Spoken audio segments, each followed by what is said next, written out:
à faire un truc là-dessus. On n'a eu aucune difficulté à trouver des jeunes qui le revendiquent. Il y a beaucoup de groupes. Il existe des instants où tout se brise sans un cri, sans une larme. Et pourtant, la vie ne sera plus jamais la même. Faustine Bollaert, connue pour sa douceur et sa voix rassurante qui accompagne des millions de Français, cache une vérité terrifiante. Son mariage de 13 ans avec Maxime Chatham s'est effondré silencieusement.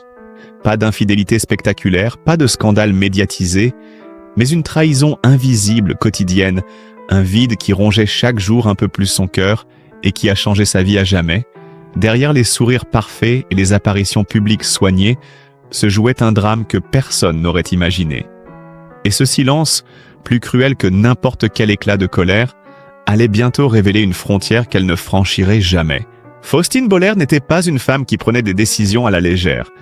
Elle n'avait jamais été de celles qui claquent la porte au premier souffle de vent. Toute sa vie racontait la patience, la retenue et la capacité à supporter quand d'autres s'effondraient. Née à Paris dans une famille mêlant culture bretonne et italienne, elle avait appris dès l'enfance à observer, à écouter, à comprendre les émotions avant de les juger. Cette éducation silencieuse forgea une empathie rare, un don pour percevoir la douleur des autres tout en camouflant la sienne.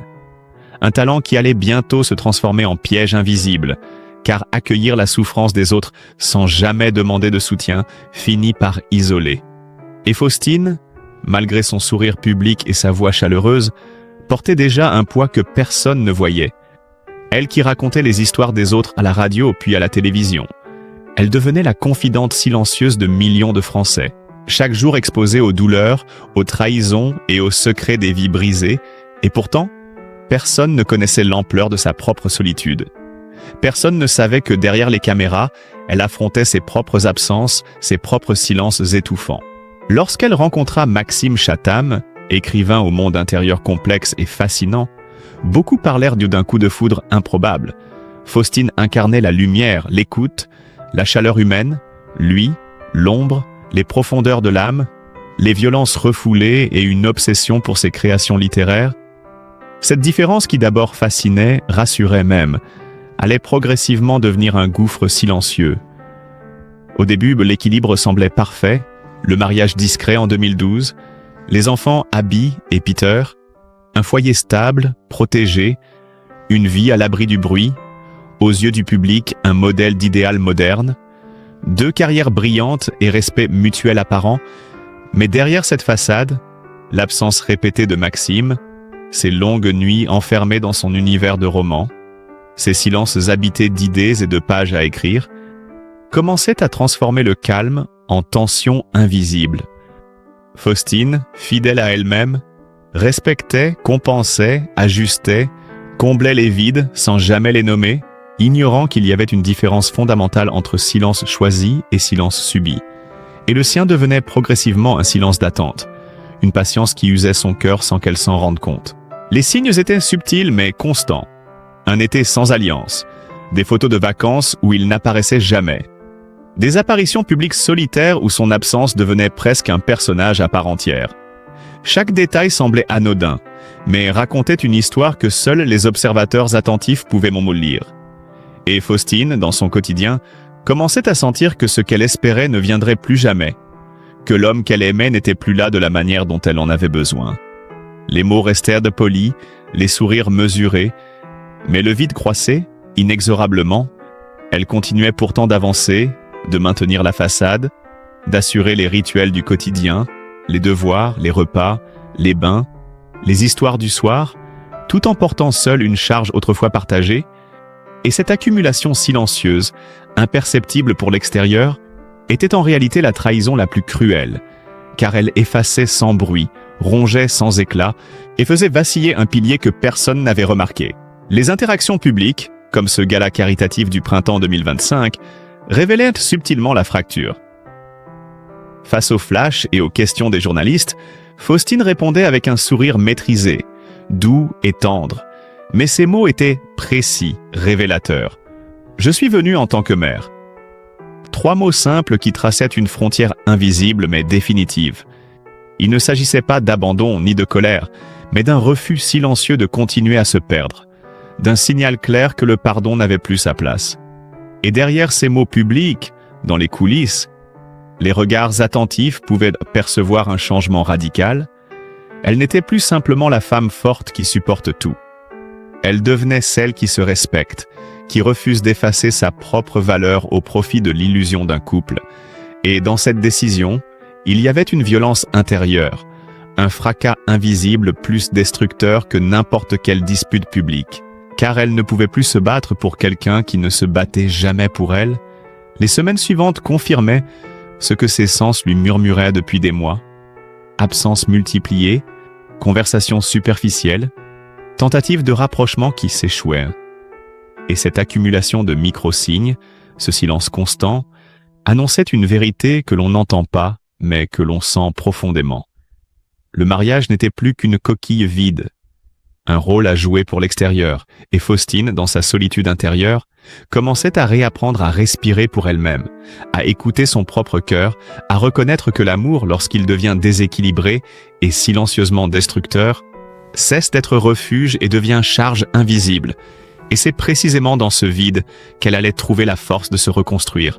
Lentement, avec dignité, sans éclat, mais avec une clarté douloureuse, décidant qu'elle ne pardonnerait pas pour ne pas effacer la femme qu'elle était devenue, choisissant une fidélité nouvelle envers elle-même. Et dans ce choix, elle découvrit que la véritable puissance n'est pas dans le fracas mais dans le calme résolu, que la renaissance peut surgir de la plus profonde des solitudes, et que parfois, le plus grand courage consiste à refermer doucement la porte d'un amour qui n'est plus disponible, à accepter le silence comme réponse et à avancer malgré tout, car c'est dans ces instants invisibles que se cache la plus intense des victoires, celle de ne plus se perdre pour quelqu'un d'autre et de redonner vie à soi-même, réapprendre à marcher, à rire, à respirer, à créer autrement, à poser des limites, à se respecter et à retrouver la lumière dans les gestes les plus simples, dans les promenades avec ses enfants, dans les éclats de rire inattendus, dans les instants imparfaits mais authentiques qui disent finalement plus que 1000 mots. Et ainsi, à travers ce silence devenu puissant, Faustine Bollaert commença son voyage vers une liberté intérieure que personne ne pouvait lui retirer. Un chemin que chaque spectateur attentif pouvait sentir, comprendre et peut-être reconnaître dans sa propre vie. Car ce récit, silencieux mais profond, montre que certaines blessures ne se pardonnent pas mais se respectent, et qu'en acceptant cette vérité, la renaissance est possible même après les trahisons les plus insidieuses. L'été 2024 fut pour Faustine Bollaert un tournant silencieux mais irréversible. Un moment où chaque geste, chaque absence, chaque parole mesurée prenait un poids insoutenable. Rien ne semblait dramatique aux yeux du monde. Aucune porte claquée, aucun éclat de voix, aucune valise jetée sur le trottoir. Pourtant, à l'intérieur de la maison, tout avait déjà changé. Maxime Chatham s'absentait de plus en plus longtemps, enfermé dans son univers d'écriture. Plongé dans les ténèbres de ses romans, ses nuits devenaient des refuges où personne n'était invité. Et Faustine, fidèle à elle-même, continuait à maintenir l'équilibre du foyer, à préparer les repas, à organiser les soirées, à corriger les devoirs des enfants, à sourire devant la caméra et à répondre aux abonnés avec une politesse irréprochable. Mais derrière ce masque parfait, elle sentait chaque jour un peu plus le vide se creuser. Elle regardait la chaise vide à table, elle se souvenait des rituels autrefois partagés, elle attendait des mots, un regard, une présence qui ne venait jamais, et cette absence répétée, presque imperceptible pour les autres, devenait pour elle une trahison invisible, plus douloureuse qu'une infidélité flagrante, plus brutale qu'un scandale médiatique, car elle n'offrait rien à combattre, seulement la confrontation silencieuse à une réalité qu'elle refusait pourtant de nommer. Les signes s'accumulaient subtilement. Des photos de vacances où il n'apparaissait jamais, des sourires figés lors des rares apparitions publiques, un mot échangé avec les enfants qui sonnait vide, une conversation interrompue par un appel ou un email, des gestes anodins qui prenaient soudainement une lourdeur insoutenable. Et Faustine, dans sa patience infinie, commençait à comprendre que le mariage qu'elle croyait solide depuis 13 ans se fissurait à petit feu. Que les silences répétés n'étaient pas des pauses temporaires mais des absences choisies. Que la lumière qu'elle aimait chez Maxime s'éteignait progressivement sans qu'aucune flamme ne reste pour la raviver. Puis vint le jour où cette accumulation silencieuse éclata dans son esprit comme un fracas invisible mais dévastateur. Un soir ordinaire, après un tournage tardif, alors que les enfants dormaient déjà, elle passa devant le bureau de Maxime et vit la lumière filtrer sous la porte. Elle hésita, frappa doucement, aucune réponse. Elle ouvrit et le trouva assis parmi ses feuilles, immobile, plongé dans ses notes, comme si elle n'existait plus, comme si sa présence n'était plus nécessaire, et lorsqu'elle murmura d'une voix presque fragile « Il faut qu'on parle », la réponse tomba, simple, sèche, inéluctable. Plus tard, ce mot, banal en apparence, fut pour elle un coup silencieux mais fatal. Il incarnait tout ce qu'elle avait senti depuis des mois, toute l'absence, toute l'indifférence, toute la solitude accumulée. Et pour la première fois, Faustine comprit que le pardon n'était plus possible, non pas par colère ou orgueil, mais parce que continuer à espérer aurait été s'effacer une fois de plus, renoncer à soi-même pour une illusion de couple, et ce soir-là, seule dans la cuisine, elle regarda la chaise vide et sut que cette absence n'était plus accidentelle, elle était devenue un choix conscient. Et dans cette prise de conscience douloureuse mais lucide, une clarté nouvelle naquit. Elle décida de ne plus se perdre pour quelqu'un qui ne se battait jamais pour elle. Elle décida que l'amour pouvait être respecté mais pas au prix de sa propre vie intérieure. Et dès cet instant, Faustine commença à tracer un chemin de reconstruction silencieux, mais irréversible. Un voyage où chaque pas serait pour elle, pour retrouver sa voix, son énergie, son sourire sincère, et non pour maintenir une façade que plus personne ne voyait réellement. L'automne 2024 fut marqué par une succession de signes publics qui semblaient anodins mais étaient chargés de sens pour ceux qui savaient lire entre les lignes.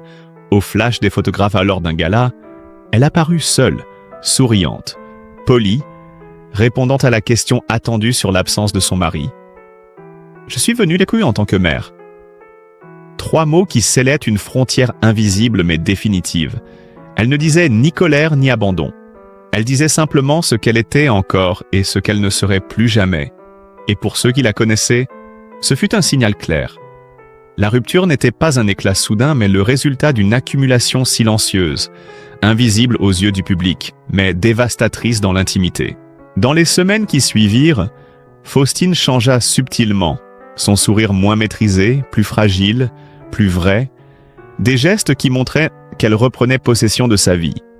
Elle commença à parler à l'antenne d'estime de soi, de limites à poser, de l'importance de ne pas se perdre dans l'attente de l'autre, tout en gardant son histoire secrète, laissant passer des vérités universelles sans en révéler la source. Et dans cette reconstruction, chaque moment banal avec ses enfants, chaque promenade, chaque fou rire, chaque goûter improvisé, devint une victoire silencieuse, une preuve que la force n'était pas dans le fracas, mais dans le calme résolu. Et à travers ces instants imperceptibles, Faustine trouva enfin la liberté intérieure que le mariage brisé avait presque effacée. Elle réapprit à marcher pour elle-même, à rire pour elle-même, à créer autrement, à accepter que certaines blessures ne se pardonnent pas mais se respectent, et que c'est dans ce respect de soi que naît la véritable renaissance, celle qui ne crie pas mais qui s'impose dans le quotidien. Et pour chaque spectateur attentif, pour chaque personne qui a déjà porté trop longtemps un amour à bout de bras, cette histoire résonne comme un écho. Le silence peut être plus puissant que 1000 cris, la solitude plus révélatrice que 1000 conseils, et parfois, choisir de se relever seul est le plus grand acte d'amour que l'on puisse offrir. Les mois qui suivirent l'été 2024 révélèrent la profondeur du gouffre invisible qui s'était installé entre Faustine et Maxime. Chaque absence répétée, chaque regard détourné, chaque phrase anodine qu'il prononçait devenait un signal silencieux mais lourd de sens. Faustine sentait son univers se fissurer sans bruit. Les rituels quotidiens qu'ils avaient autrefois partagés se transformaient en obligations solitaires. Elle préparait les repas seule, organisait les devoirs et les histoires du soir. Elle regardait les enfants et se rendait compte que le mari qu'elle aimait n'était plus là, non pas physiquement, mais émotionnellement. Et cette distance subtile mais constante s'insinuait dans chaque moment, même ceux qui semblaient les plus anodins.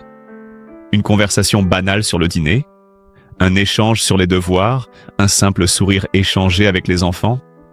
Tout devenait un miroir de son isolement silencieux. Et Faustine, fidèle à son habitude de patience, continuait à encaisser, à compenser, à maintenir la façade, tout en sentant sa force intérieure s'éroder. Elle qui avait toujours cru que l'amour se mesurait à la constance et à la présence, se confrontait désormais à un vide croissant qu'aucun geste ne pouvait combler. Et les signes du déséquilibre étaient partout mais insidieux. Un été passé à photographier les enfants sans qu'ils n'apparaissent jamais. Des déplacements professionnels où il disparaissait dans son monde de romans et d'écriture. Des soirées publiques où il semblait absent, même lorsqu'il se tenait à ses côtés.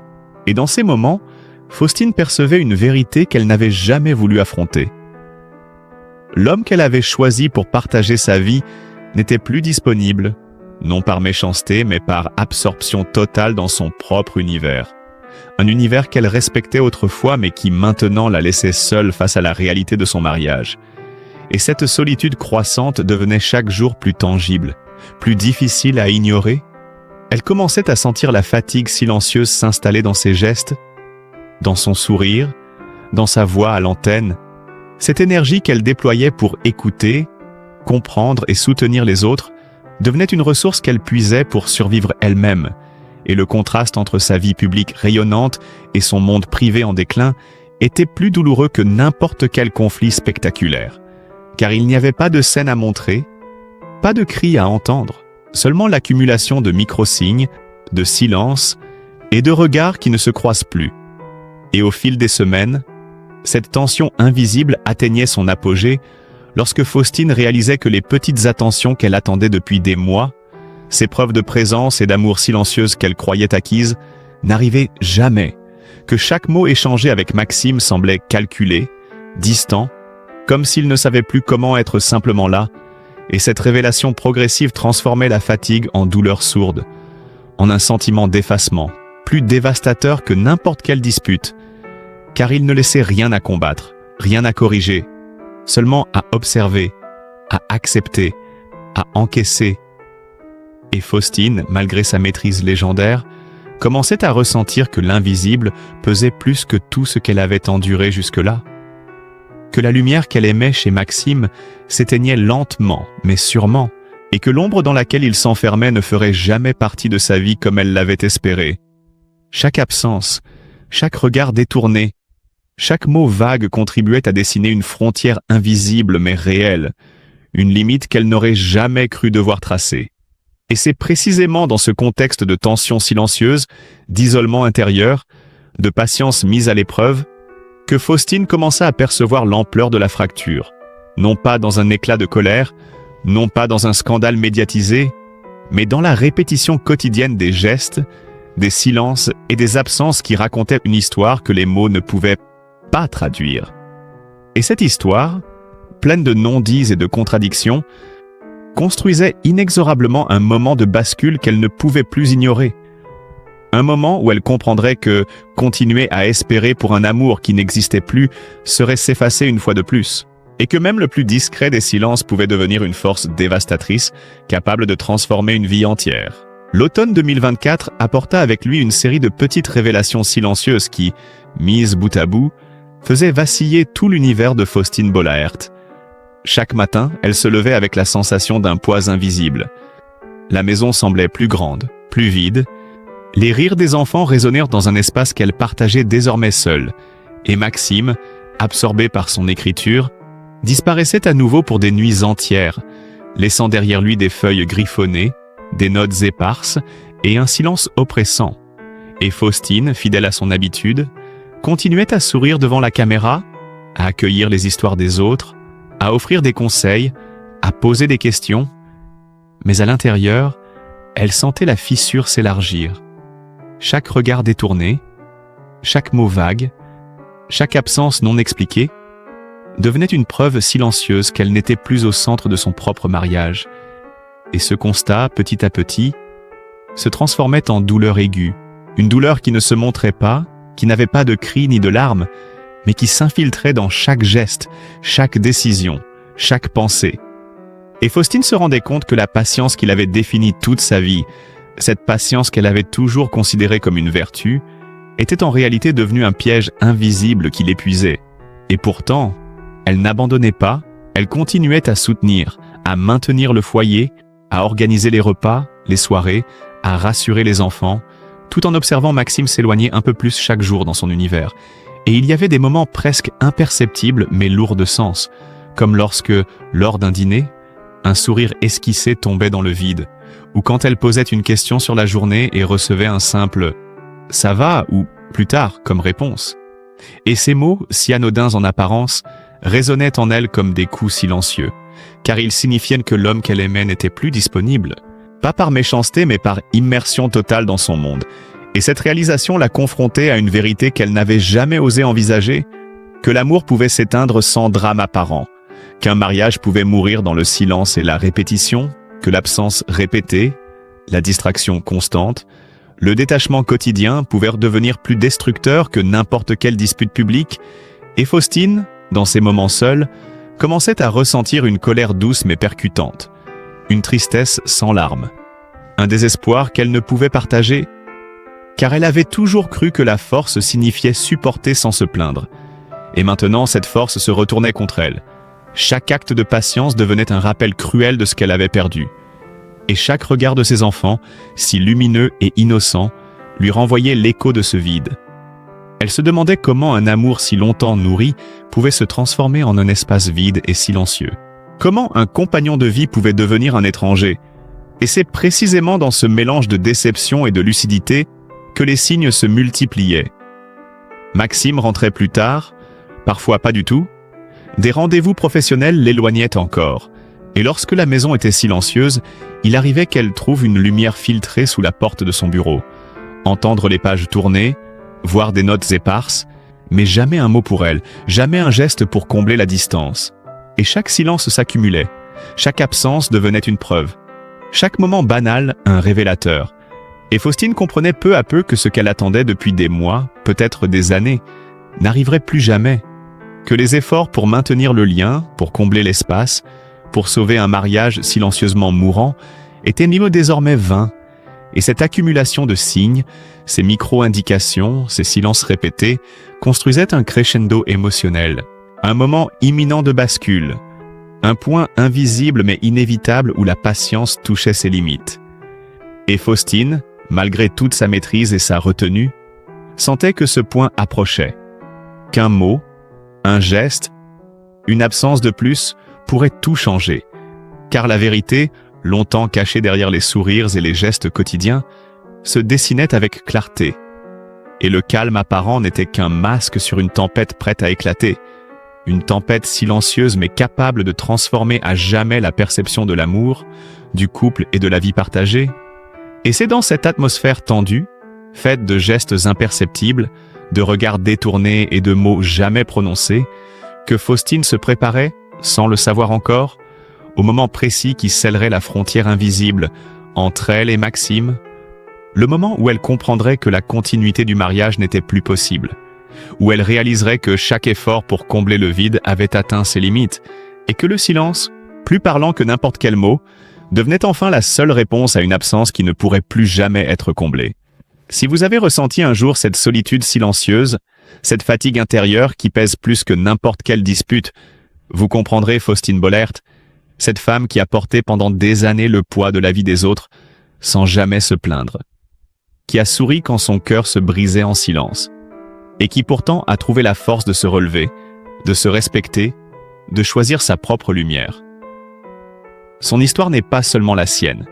Elle résonne avec chacun d'entre nous qui avons aimé, espéré, patienté, qui avons parfois cru que supporter l'absence ou l'indifférence était une preuve de courage, et qui avons découvert que parfois, le vrai courage consiste à se placer en premier, à poser des limites, à s'aimer suffisamment pour ne pas se perdre. Si vous avez été touché par cette histoire, si vous avez reconnu vos propres silences, vos propres sacrifices, laissez un commentaire pour partager vos émotions, pour dire que vous vous sentez compris, et pour montrer à tous que personne n'est seul dans ces épreuves. N'hésitez pas à aimer cette vidéo, à la partager autour de vous pour que d'autres puissent s'identifier et trouver un peu de réconfort dans cette histoire. Et surtout, abonnez-vous à la chaîne pour découvrir d'autres récits intimes, profonds et puissants. Des histoires qui murmurent des vérités sur l'amour, la patience, la force intérieure et la résilience. Car parfois les histoires les plus fortes ne crient pas, elles se taisent et avancent. Et dans ce silence, chacun peut trouver la force de se relever et de se reconstruire.